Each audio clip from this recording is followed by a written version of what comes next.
थायोमोन न'नि मानसिफ्राबो गासैबो मिथियो ओमफ्राय गेजेर गेजेर बिदिनो फैफिनो थांफिनो मिलायफिनो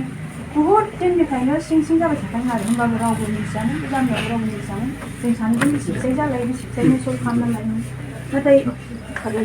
बे समाव बे आं थांनाय समाव आंनि गोसोआ दि सहायनो हायो आं बे डिसिजनखौ लाबाय बे आंनि थाखाय जोबोद गाज्रि गोरोन्थि आंजों लोगोसे समाज गासिबो गामियानो बदनाम मोनबाय फारनैबो न'खरानो बिनि थाखाय रायजो आंखौ मानसिखौ दिहुननो हाबाय बेंगालराव हमजाबायबो आंनि नागिरनायनि खारना बेनो आं बेजों माने संसार जाफिननो होननानै आं बेखौ नागिरदोंमोन। खुलुमबाय लोगोफोर दा टाइटेल थामनेल नुखादो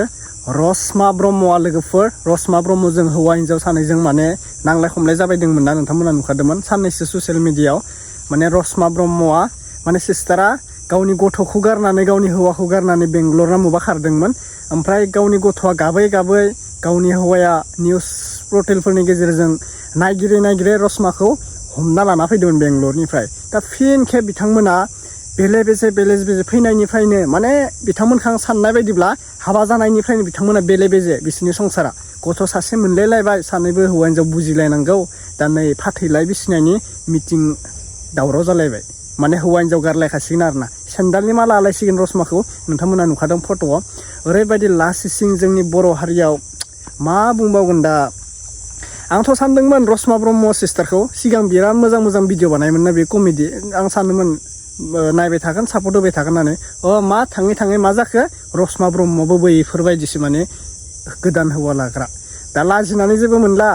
होखाबाय जावखाबाय नोंनि रेकर्डफोराबो खोनाजोब्बाय गासिबो नोंनि भिडिअबो सेयार जाबाय दा सेन्डालनि माला आलायनाय होनबाथ' मा जागोन बियो नोंनि मान सन्माननि खोथा दोङो नोंनिखौथ' नों गारखादो नोंनि मान सन्मान गैखाला मानो होनबा नोङो खारनानै बेफोरबायदि रायजो राजानि सिगाङाव नों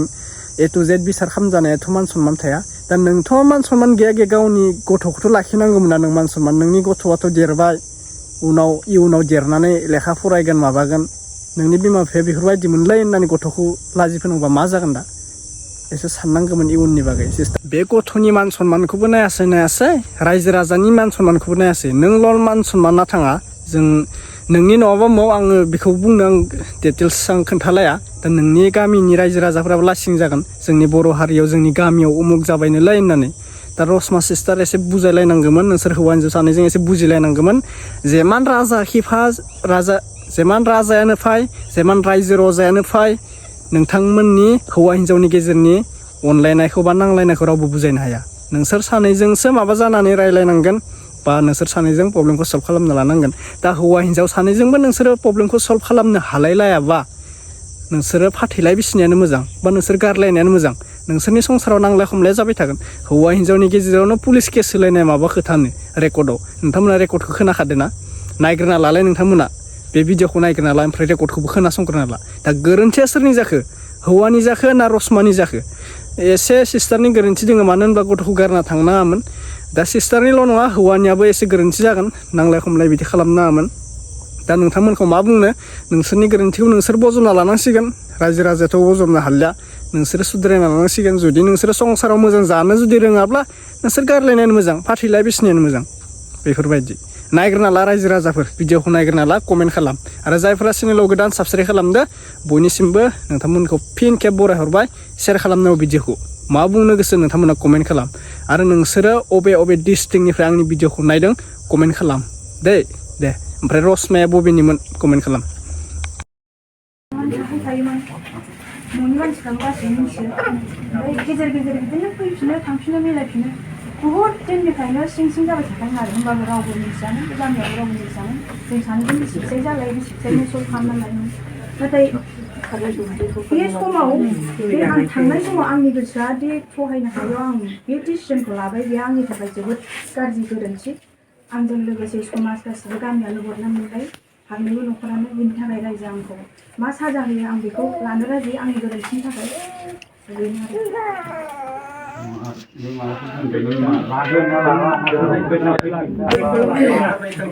बेखौथ' खोनाजोबखाबायना नोंसोरबो गासिबो ससियेल मिडियाआवनो आंनि रायलायनाय रेकर्डफोरखौ गासिबो हगारगासिनो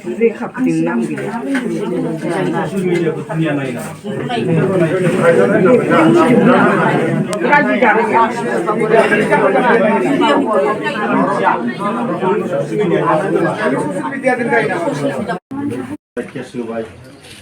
खबर गैया 2 मासनि गेजेराव जोङो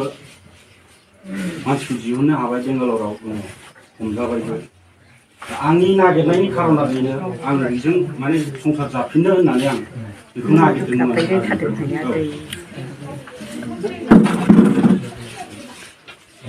उन्दै गथ'बो दं हिसाबै आं बेखौ नागिरदोंमोन थाखा फैसा गारनानै गावसो मा बुङो दा गावनिफ्राय बेखौ बुंनानै आं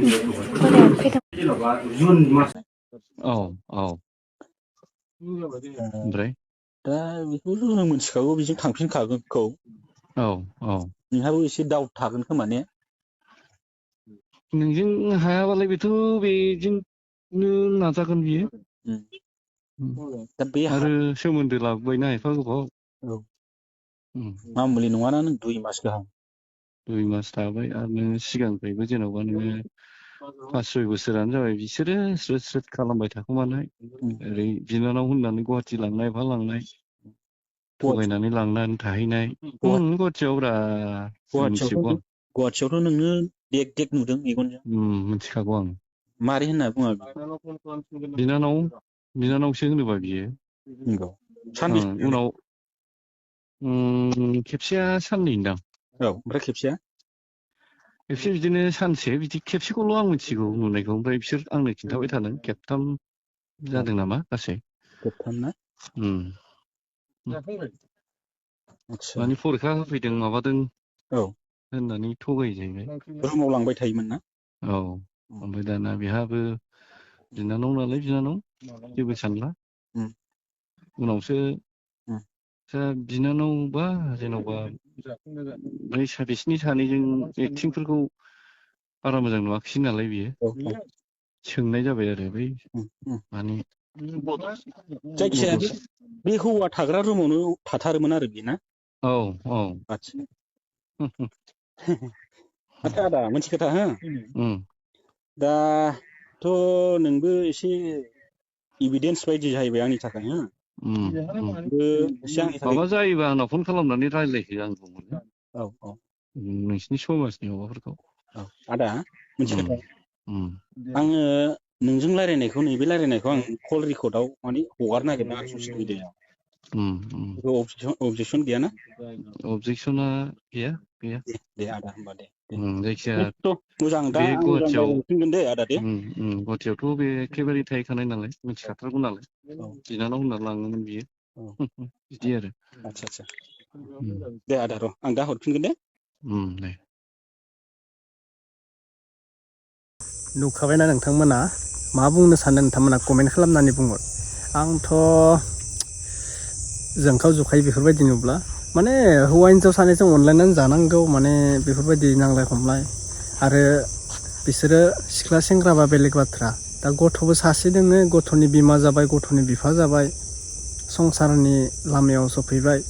गथ' गथायखौ फरायहोनाय जाहोनाय लोंहोनाय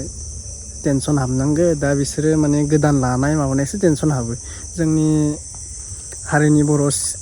माहारिफोरखौ बिराद लाजि फोनांसिगोन सासेनि लोगोआव सानै साथाम लाजि फोनांनाय जासिगोन नुदों जोङो गुवाहाटिफोराव बेंगलरफोराव खारखोमा लांनाय हमजानाय ओरैबायदि लाजिनांथाव बेफोरखौ हमनानै बुनायखौ नुब्लाबो सेन्देल आलायनायखौ नुब्लाबो सिगां जाना फैनाय जाथाय बेफोरो गले गले नुफ्लेबाय थानाय जाथाय अब्लाबो जोंनि बर' हिन्जावफोरा लाजिया मानि थाखाय गावनि थैनोखौ गिया नामा गावनि थैनोखौ गिया गन्थं हानानै लाजिनानै माबानायखौबो गिया मान सन्माननि खोथाखौबो मोनथिया माने गोसोनि लुबैनायखौ नांथारगौ बिसोरनो सानै साथाम लानो मोनबासो गोजोनो नामा सासे गथ'खौनो फिसिनो हायाखै सासे हौवाजोंनो संसार जानो हायाखै आरो सानै साथाम हौवाजों संसार जानो हाबावगोन सानै साथाम हिन्जाव लानानै संसार जानो हाबावगोन मिसा बाथ्रा बियो दे अब्ला नोंथांमोना कमेन्ट खालामनानै बुंहरदो मा बुंनो सानो दा रसमाखौथ' गासिबो सिनायखायो सिनाया नङा होनब्ला लोगोफोर गासिबो सिनायखायो दे भिडिअखौ शेयार खालाम लाइक खालाम ओमफ्राय नेक्स्ट आपडेटआव लोगो मोनफिनसिगोन बाय